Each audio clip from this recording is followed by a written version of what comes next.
Welcome guys. आज की इस वीडियो में हमारा टॉपिक है स्ट्रक्चर। ठीक है, स्ट्रक्चर क्या है, उसका सिंटैक्स क्या है और इसके यूजेस क्या हैं और इसको कैसे इम्प्लीमेंट किया जाता है वो हम जानेंगे। ठीक है, देखिए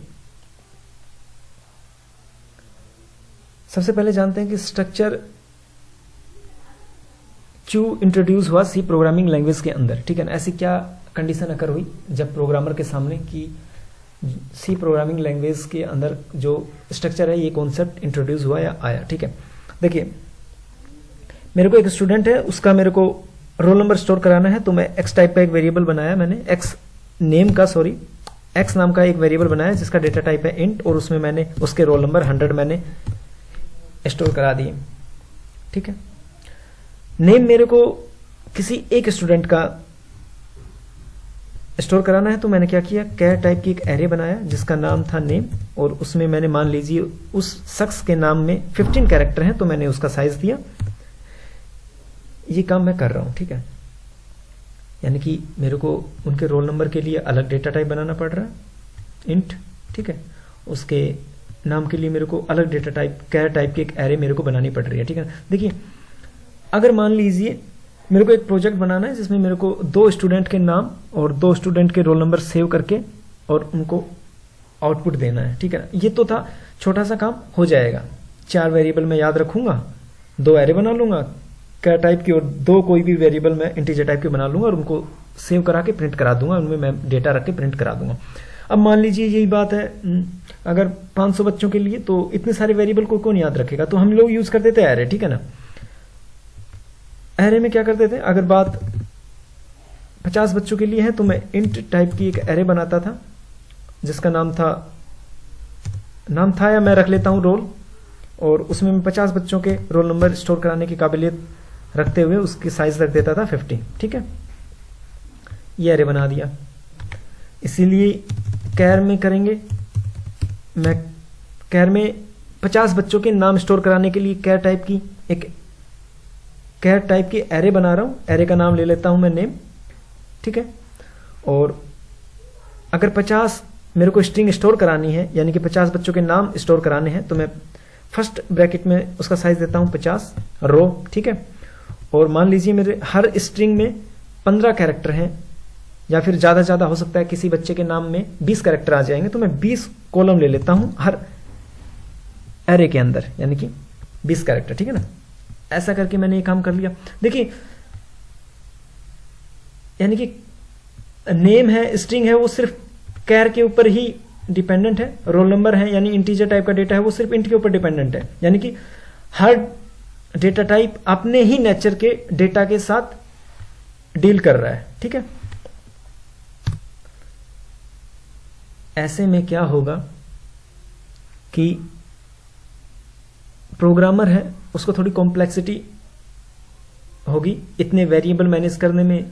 ठीक है, इतना डेटा टाइप क्रिएट करने में, क्या मेरे को इंट भी बना रहा हूं कैर भी बना रहा हूं, तो फिर यूजर के मन में आई होगी कि कोई ऐसा फीचर होना चाहिए जिससे कि यूजर अपनी मर्जी से डेटा टाइप बना सके कोई। ठीक है, मतलब उसको बोलते हैं user defined data type, USER defined data type. ठीक है, ये विश या मैं कहूं रिक्वायरमेंट पैदा हुई जो प्रोग्रामर हैं उनके सामने, ये रिक्वायरमेंट आई जो डेवलपर हैं उनके सामने। ठीक है, तब उन्होंने यानी कि सी प्रोग्रामिंग लैंग्वेज में एक फीचर मिला कि एक प्रोग्रामर है जो डेवलपर है वो अपनी इच्छा से कोई भी यूजर डिफाइंड डेटा टाइप बना सकता है। लेकिन अब तक तो जो हम डेटा टाइप यूज करते हैं वो इंट, फ्लोट, कैर, डबल, वॉइड जो भी था, यानी कि हमारे पास 5 जो थे वो कीवर्ड्स थे और डेटा टाइप थे जिनको हम बोलते थे प्रिमिटिव डेटा टाइप। ठीक है, देखिए इन डेटा टाइप का यूज करके ही हमारा जो यूजर डिफाइंड डेटा टाइप बनेगा। ठीक है। अब वो कैसे बनेगा वो हम आगे चल के देखेंगे सिंटैक्स में।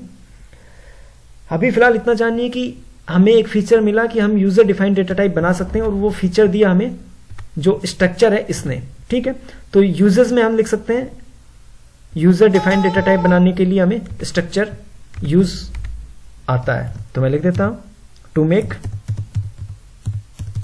यूजर डिफाइंड डेटा टाइप, ठीक है। अब बात करते हैं स्ट्रक्चर है क्या। देखिए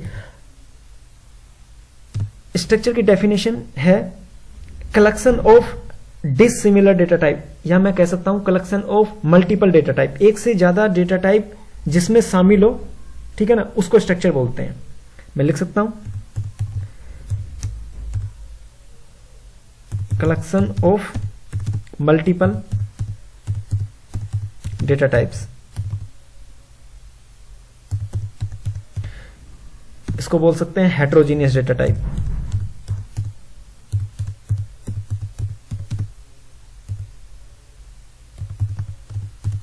इसको बोलते नहीं है, सॉरी, कभी आप इंटरव्यू में पूछा जाए और आप बोल दो कि स्ट्रक्चर जो वो हेट्रोजीनियस डेटा टाइप है, हेट्रोजीनियस होता है अलग अलग डेटा टाइप, ठीक है ना, तो इसको बोलते हैं collection of heterogeneous data type बोल सकते हैं। तो आप एज्यूम कर लेना collection of heterogeneous data type, और इसको बोल सकते हैं dissimilar data type, collection of dissimilar data type, ठीक है। Similar data type, collection of लगा के बोलना है हर जगह, मैं टाइम की शॉर्टेज होने की वजह से मैं टाइप नहीं कर रहा हूं, ठीक है। ये स्ट्रक्चर है। अब इसके सिंटैक्स की बात करते हैं, ठीक है। देखिए हमें स्ट्रक्चर का यूज क्यों करना है, एक यूजर डिफाइंड डेटा टाइप बनाने के लिए, ठीक है। मान लीजिए मैं मेरा नाम है राजकुमार, तो मैं राज नाम का एक डेटा टाइप बनाना चाहता हूं, ठीक है। ओके, अब मेरे को क्या करना है, थोड़ा अच्छा दिखे, मैं इसके लिए ऐसा कर देता हूं कुछ। ओके, राज नाम का मैंने एक डेटा टाइप बनाया। अब मैं चाहता हूं कि इस डेटा टाइप में क्या हो, ये डील करे इंटीजर वैल्यू के साथ भी और कैर वैल्यू के साथ भी, ठीक है ना। यानी कि मेरे को दो स्टूडेंट के नाम और रोल नंबर दोनों रखने हैं, तो मैं रोल नंबर के लिए क्या बना दूंगा, इंटीजर टाइप का एक वेरिएबल बना देता हूं रोल, इसका मेंबर वेरिएबल बोलते हैं इनको, ठीक है ना। और कैर के लिए डील करने के लिए मैं, यानी कि नेम स्टोर कराना है ना मेरे को, स्ट्रिंग स्टोर करानी है, तो मैं कैर टाइप की एक एरे बना देता हूं जिसका नाम होगा नेम और जिसका साइज अपन हाईएस्ट लेके चल रहे हैं 15, ठीक है। ओके, इनको बोलते हैं member variable.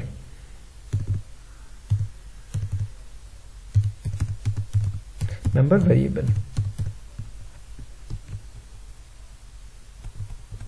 Control C control V करके मैं पेस्ट कर देता हूं, अपना टाइम बचेगा थोड़ा बहुत। देखिए ये हमारा डेटा टाइप है रास, और ये हम इंक्लूड कर रहे हैं कि हमारे डेटा टाइप में जो हम अपनी मर्जी से जो डेटा टाइप बना रहे हैं उसमें दो डेटा टाइप हो, एक तो इंटीजर हो एक कैर हो, क्योंकि हमें स्टूडेंट का नाम इसमें, ठीक है, और रोल नंबर इसमें स्टोर कराना है। तो हम दो डेटा टाइप तो लेके चल रहे हैं, क्योंकि यहां जो डेटा टाइप यूज होंगे ना, अपने जो यूजर डिफाइंड डेटा टाइप के अंदर जो मेंबर वेरिएबल बनेंगे उनका जो डेटा टाइप होगा ना, मेंबर वेरिएबल कौन कौन सा है अपना, ये रोल है, ये मेंबर वेरिएबल है, और ये नेम है, ये मेंबर वेरिएबल है। तो अपने यूजर डिफाइंड डेटा टाइप है राज, उसके जो मेंबर वेरिएबल होंगे उनका जो डेटा टाइप होगा ना, जैसे इंट और कैर, इनका दो डेटा टाइप है, ये होगा प्रिमिटिव डेटा टाइप या फिर नॉन प्रिमिटिव डेटा टाइप, कुछ भी हो सकता है। यहाँ पे अपन चाहे तो फंक्शन का यूज कर सकते हैं, एरे का यूज कर सकते हैं, ठीक है ना, कुछ भी होगा, ठीक है। लेकिन वो डेटा टाइप अपनी सी प्रोग्रामिंग लैंग्वेज का वैलिड होना चाहिए, यानी कि सी प्रोग्रामिंग लैंग्वेज में जो डिक्लेयर है ना, जो बताया गया है वो डेटा टाइप होना चाहिए। ये नहीं कि आप इसके अंदर भी यूजर डिफाइंड डेटा टाइप बना रहे हैं, ठीक है ना, अपनी मर्जी से कोई डेटा टाइप लिख दें, वो नहीं है। देखिए अब हमने एक डेटा टाइप बना दिया रास, और इसके मेंबर वेरिएबल हमने लिख दिए। अब कंपाइलर को कैसे पता चलेगा कि ये राज है, ये यूजर डिफाइंड डेटा टाइप है, तो हम इसके आगे लिखेंगे कीवर्ड स्ट्रक्ट, STRUCT, यानी कि कंपाइलर भैया स्ट्रक्ट कीवर्ड लगा के हम बता देते हैं कंपाइलर भैया को कि जो डेटा टाइप है राज, ये यूजर डिफाइंड डेटा टाइप है जो कि स्ट्रक्चर की मदद से हमने बनाया है, इसलिए हम स्ट्रक्ट कीवर्ड को यूज करेंगे, ठीक है। ओके, अब बात करते हैं, देखिए इंट डेटा टाइप है हमारा, जो कि सी प्रोग्रामिंग लैंग्वेज में पहले से डिफाइन है, डिक्लेयर है, जो भी है, ठीक है ना, पहले से मतलब सी प्रोग्रामिंग लैंग्वेज में बना हुआ है। इसको मेरे को यूज करने के लिए कहीं ना कहीं वेरिएबल तो बनाऊंगा ना। मान लीजिए मैं वेरिएबल बनाता हूं एक्स नाम का और उसमें असाइन कराता हूं किसी भी स्टूडेंट का रोल नंबर 100 या मैं कोई भी वैल्यू 100 असाइन कराता हूं। यानी कि मेरे को देखिए, जब इंट डेटा टाइप का यूज करने के लिए मेरे को वेरिएबल बनाना पड़ रहा है जिसका नाम है एक्स। इसी तरह से जब हमने जो राज डेटा टाइप बनाया है इसको भी तो यूज करना पड़ेगा, वेरिएबल बनाने पड़ेंगे। तो वो वेरिएबल बनते हैं इस तरह से। मैंने 2 वेरिएबल बनाए R1, मैं कैप्स लॉक को ऑफ करता हूं, R1 कोमा R2 और इस तरह से सेमीकोलन, ठीक है। अगर मैं यहां पे वो वेरिएबल नहीं बनाता हूं तो मैं यहां से इसको रिमूव कर देता हूं और सेमीकोलन लगा के और नीचे लिख के जैसे इंट डेटा टाइप और उसके आगे वेरिएबल का नाम लिखा है ऐसे मैं लिखूंगा राज स्पेस R1 एक वेरिएबल बना दिया मैंने, ठीक है। और अगर मेरे को इसी टाइप का दूसरा वेरिएबल बनाना है तो मैं R2 लिख दूंगा, ठीक है, और सेमीकोलन, ठीक है। अब कंपाइलर फिर एरर देगा कि राज क्या है, हमें फिर बताना पड़ेगा राज क्या है, यूजर डिफाइंड डेटा टाइप है। तो मैं इसके आगे स्ट्रक्ट जो कीवर्ड है मैं वो लिख देता हूं, ठीक है। ओके, अब कंपाइलर को क्लियर हो जाएगा कि ये जो राज है ये यूजर डिफाइंड डेटा टाइप है जो कि स्ट्रक्चर के जरिए बनाया हुआ है।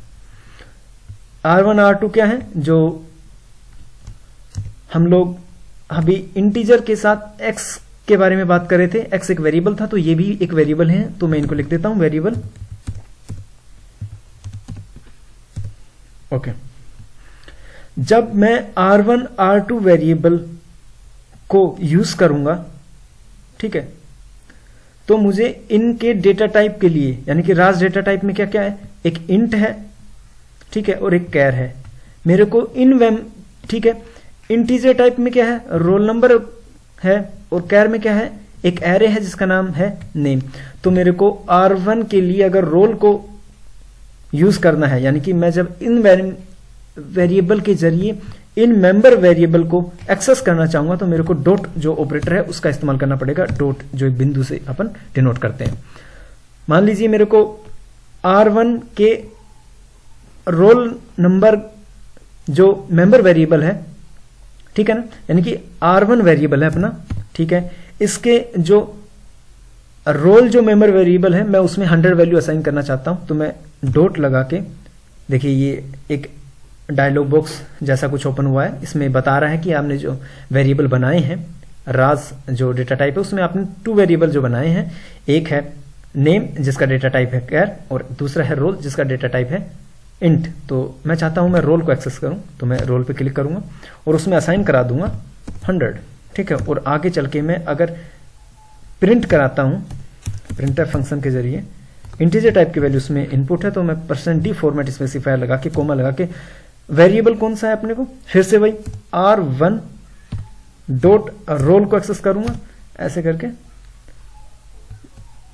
मैं यूज कर सकता हूं इसको। मैंने ब्रैकेट ओपन नहीं किया था तो मैं Ctrl+X करता हूं, प्रिंट F Ctrl+V कर देता हूं। एक बार इसको ध्यान से देखिए, print F semicolon integer type की वैल्यू है %d कोमा लगा के R1 डॉट रोल, ठीक है, और कोमा लगा के इस तरह से इसको यूज कर सकता हूं।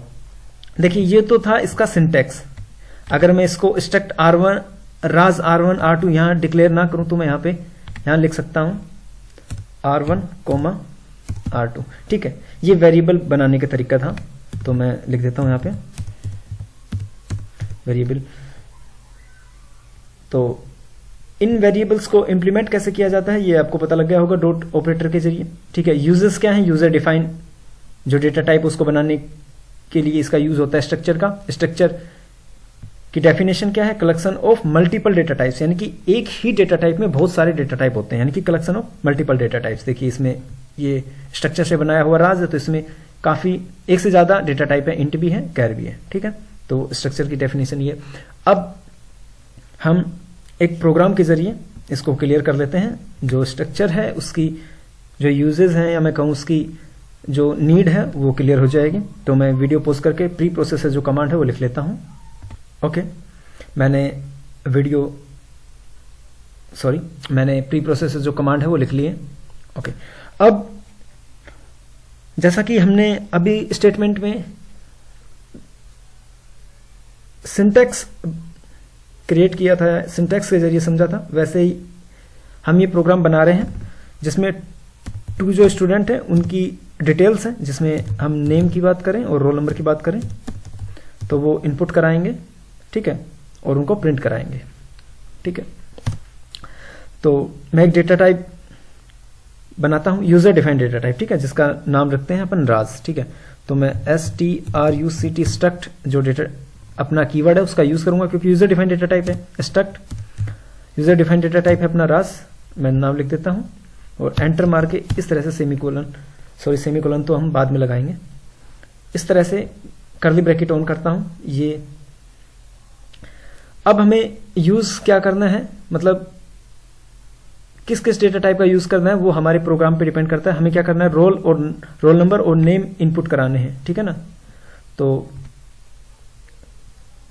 सबसे पहले मैं एक इंटीजर टाइप का वेरिएबल बनाऊंगा जिसका नाम होगा रोल, ठीक है, और एक मैं कैर टाइप की एरे बना रहा हूं जिसका नाम होगा नेम, और जिसका साइज अपन 15 ले लेते हैं, यानी कि किसी भी स्टूडेंट के नेम में हाईएस्ट जो कैरेक्टर होंगे वो 15 होंगे।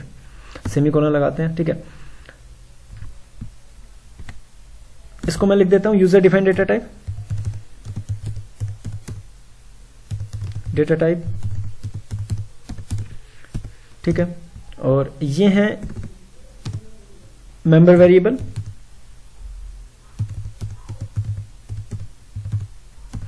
यूजर डिफाइंड डेटा टाइप के मेंबर वेरिएबल है, ठीक है। इसको मैं कॉपी पेस्ट कर देता हूं, Ctrl+C Ctrl+V। ओके, अब बनाते हैं हम लोग वेरिएबल, ठीक है। अगर वेरिएबल यहां पे बनाने हैं तो आप लोग डायरेक्ट R1 R2 कर सकते हैं, ठीक है, और सेमीकोलन लगा सकते हैं। अगर यहां नहीं बनाने हैं तो आप सेमीकोलन लगा दीजिए और एंटर कीजिए ये, और अब यहां पे आप वेरिएबल बना सकते हैं। struct कीवर्ड का यूज करेंगे और डेटा टाइप के अपना राज, ठीक है, क्योंकि राज जहां भी लिखेंगे उससे पहले स्ट्रक्ट कीवर्ड यूज होगा, ठीक है। राज स्पेस R1 R2 दो वेरिएबल हमने बना लिए, ठीक है। देखिए, अब मेरे को 2 स्टूडेंट्स हैं, उनका नेम इनपुट करना है और रोल नंबर इनपुट करने हैं, फिर उनको प्रिंट कराने हैं। तो मैं मैसेज डालता हूं यूजर को, printf please provide students detail,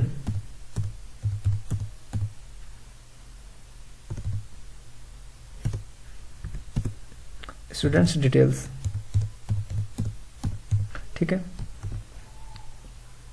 और बैकस्लैश लगा देता हूं ताकि कंट्रोल नेक्स्ट लाइन में आए। ओके, सेमीकोलन लगाना भूल गया, सेमीकोलन लगा देते हैं। अब क्या होगा कि एक यूजर को मैसेज आएगा कि प्लीज प्रोवाइड स्टूडेंट्स डिटेल। सबसे पहले हम अब यूजर को एक मैसेज देंगे कि आप नेम एंटर करिए, ठीक है ना। एंटर योर नेम, यहां लिख देता हूं enter first students name, enter first students name, direct कर देता हूं स्टूडेंट्स नेम, बैकस्लैश n कर देता हूं या फिर सेमीकोलन लगा देता हूं, ठीक है, अच्छा रहेगा। ओके, अब यूजर फर्स्ट स्टूडेंट का नेम एंटर कराएगा और स्ट्रिंग को एंटर करने के लिए एक फंक्शन होता है जिसका नाम है गेट्स। मैं उसको कॉल करता हूं, ब्रैकेट ओपन करता हूं, और गेट्स फंक्शन में हम एरे का नाम भर पास कराते हैं, ठीक है। एरे का नाम पास करा रहे हैं, ठीक है ना। तो उससे क्या होता है, जो एरे है उसका बेस एड्रेस उसमें असाइन हो जाता है। लेकिन यहाँ पे एरे का नाम पास कराना है यानी कि नेम, लेकिन किसी वेरिएबल के जरिए ही पास कराएंगे। तो मैं R1 डॉट नेम के से पास करा रहा हूं उसको। R1 डॉट लगाते ही आएगा आपने जो यूजर डिफाइंड डेटा टाइप है उसमें क्या क्या वेरिएबल बनाए हैं, क्या क्या कैरेक्टर या मैं कहूं क्या क्या डेटा टाइप बनाए हैं। तो मैं कैर लिख रहा हूं, सबसे पहले नेम इनपुट कराना है अपने को, ठीक है। ओके, अब यूजर क्या करेगा, अपना नेम एंटर कराएगा। अब मैं फिर से एक मैसेज देता हूं यूजर को कि इस बार रोल नंबर एंटर कीजिए फर्स्ट स्टूडेंट के। ठीक है, मैं लिखता हूं enter first student roll number, या मैं लिख देता हूं direct enter roll number, enter roll number. ठीक है, ओके। रोल नंबर को कीबोर्ड से स्कैन करने के लिए एक स्कैनएफ जो फंक्शन उसका यूज करूंगा। स्कैनएफ डबल कोटेशन के अंदर %d फॉर्मेट स्पेसिफायर, बिकॉज जो वैल्यू है वो अपने पास इंटीजर टाइप की आएगी, और वो वैल्यू कहां रखें, तो मैं फिर लिखता हूं वेरिएबल फर्स्ट है यानी कि R1 डॉट के जो रोल जो मेंबर वेरिएबल है जिसका डेटा टाइप है इंट, उसके अंदर वो वेरिएबल या वो डेटा रखा जाएगा। ठीक है, इसी तरह से हम सेकंड स्टूडेंट्स की डिटेल भी कॉपी मतलब एंटर कराएंगे, तो मैं इसको कॉपी पेस्ट कर लेता हूं। ठीक है, और कंट्रोल V करता हूं। फिर आता है एक मैसेज देता हूं यूजर को printf enter second student detail. मैं इन्हीं में चेंजमेंट कर देता हूं सेकंड स्टूडेंट डिटेल। फिर देखिए R1 क्या था, फर्स्ट स्टूडेंट के लिए वेरिएबल था, और जो R2 के जो सेकंड स्टूडेंट होगा उसकी डिटेल्स R2 जो वेरिएबल है उसमें होगी, तो मैं इस यहाँ पे R1 की जगह R2 कर देता हूं। और जो नेम है वो मेंबर वेरिएबल है, यहाँ पे एंटर रोल नंबर, और फर्स्ट जो स्टूडेंट है उसकी जगह हम सेकंड स्टूडेंट के रोल नंबर जो मेंबर वेरिएबल है उसमें डेटा असाइन करा देते हैं। ठीक है, वैल्यू इनपुट हो गई हमारी। अब मैं एक मैसेज देता हूं printf यूजर को कि स्टूडेंट्स की डिटेल है वो हम प्रिंट कर रहे हैं, स्टूडेंट्स डिटेल, स्टूडेंट्स डिटेल्स। ठीक है, और मैं बैकस्लैश लगा देता हूं ताकि कंट्रोल है वो नेक्स्ट लाइन में आए। ठीक है, देखिए अब फर्स्ट स्टूडेंट है उसका पहले नाम आए फिर रोल नंबर आए, तो मैं नाम प्रिंट करने के लिए जब मैंने स्ट्रिंग को इनपुट कराया था तो गेट्स फंक्शन लिया था। मैं स्क्रीन या कहूं स्ट्रिंग को प्रिंट कराने के लिए पुट्स है उस फंक्शन का इसका कॉल यूज करूंगा, और उसमें मैं R1 डॉट नेम जो है वो लिख दूंगा। देखिए जो वैल्यू अपनी हमने रखी थी फर्स्ट स्टूडेंट की वो इस वेरिएबल में ही तो है। ठीक है, तो मैंने वही प्रिंट कराया है। ओके, अब रोल नंबर प्रिंट करा देता हूं उसका स्टूडेंट का, तो मैं लिखता हूं printf %d इंटीजर वैल्यू आएगी होगी, कोमा लगा के मैं लिखता हूं R1 डॉट रोल नंबर। देखिए हमने एक गलती की है, जब हमने डेटा स्कैन कराया इंटीजर वैल्यू तो हमने एड्रेस ऑफ लगाना भूल गए थे। ठीक है, हालांकि गेट्स फंक्शन में एड्रेस लगाने की जरूरत नहीं होती, सिर्फ एरे का नाम भर दे देते हैं, वो एड्रेस ऑटोमेटिकली कलेक्ट कर लेता है वहां से, तो इसको ठीक कर दिया। अब सेम ये फर्स्ट स्टूडेंट की डिटेल थी, अब हम सेकंड स्टूडेंट्स की डिटेल को प्रिंट करते हैं। कंट्रोल C करता हूं और एक मैसेज देता हूं सेकंड स्टूडेंट डिटेल, या फिर डायरेक्ट लिख ही देता हूं कंट्रोल V, वीडियो काफी लंबी हो गई है। स्टूडेंट डिटेल्स या लिख देता हूं सेकंड स्टूडेंट डिटेल्स, इसको कमेंट कर देते हैं। ओके, बैकस्लैश पुट्स, ये यहां पे एक बैकस्लैश दे देता हूं ताकि कंट्रोल नेक्स्ट लाइन में आए, और यहां पे ठीक है R1 डॉट नेम की जगह मैं प्रिंट कर रहा हूं इस बार जो सेकंड स्टूडेंट है उसका नेम, R1 डॉट नेम कर देता हूं, R2 डॉट नेम कर देता हूं। सेकंड फर्स्ट स्टूडेंट है उसका मैं रोल नंबर प्रिंट कर रहा हूं जो कि कहां रखा है, R2 डॉट रोल में रखा है, तो मैं R2 कर देता हूं इधर, और हमारा प्रोग्राम खत्म हो गया तो मैं रिटर्न 0 लिख देता हूं, क्योंकि हमारा मेन फंक्शन है वो कुछ भी रिटर्न नहीं कर रहा है। ठीक है, और हमारा प्रोग्राम लगभग कंप्लीट हो गया है। मैं कंपाइल कर रहा हूं, कोई एरर होगी तो हम बाद में देखते हैं उसको, फिलहाल कोई एरर नहीं है। मैं इसको रन करता हूं।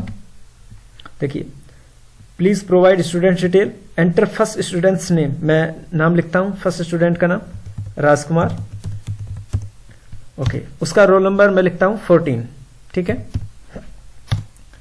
एंटर सेकंड स्टूडेंट्स नेम, देखिए इसने क्या किया है, सेकंड स्टूडेंट्स का नेम एंटर किए बगैर ही, देखिए यहां देखिए एक बार, इसने क्या किया है, एंटर सेकंड स्टूडेंट्स नेम, और उसके बाद हमें नेम एंटर कराना था, ठीक है ना। लेकिन इसने इस लाइन को, या मैं कहूं इग्नोर कर दिया है इस कोड को, और डायरेक्ट एंटर रोल नंबर पे ये कंट्रोल चला गया है। फिर देखिए एंटर रोल नंबर पे आ गया। दरअसल ये इसने कोड को इग्नोर नहीं किया है। हम जब भी कीबोर्ड से इनपुट कराते हैं, आप इतना समझिए कि हमारा सी प्रोग्राम है वो डायरेक्टली कीबोर्ड से इनपुट नहीं लेता है, वो लेता है इनपुट बफर से, ठीक है ना। यानी कि बफर स्ट्रीम से जब सी प्रोग्राम इनपुट लेता है, तो जब हम कीबोर्ड से 2, 4, 5 जब भी प्रेस करके एंटर प्रेस करते हैं, तो एंटर का मीनिंग होता है \0, ठीक है। यानी कि कहीं ना कहीं \0 या फिर कोई और कंटेंट बफर में रह जाता है, जो हमारा प्रोग्राम ऑटोमेटिकली एज्यूम कर लेता है। ऐसे ही कंडीशन यहां हुई है, ठीक है। तो हम बफर को खाली करते हैं, और देखिए इसने कोड को कहां इग्नोर किया था, हमारे कोड को इसने इग्नोर किया था एंटर सेकंड स्टूडेंट्स नेम के लिए, ठीक है। तो मैं इससे पहले जस्ट एक कोड पहले, मैं एक फंक्शन है जिसका नाम है f+,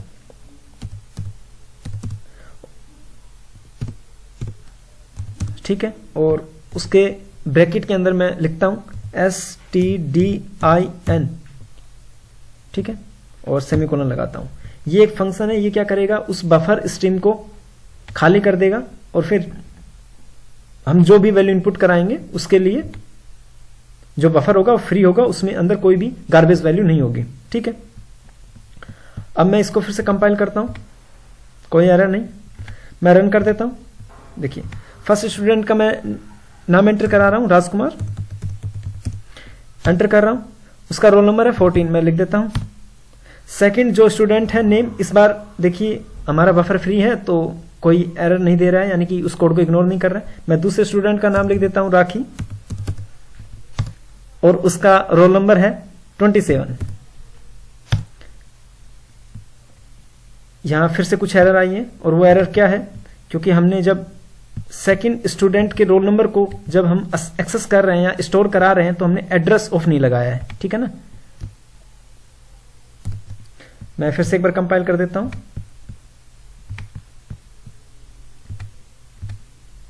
फिर से रन करता हूं एक बार।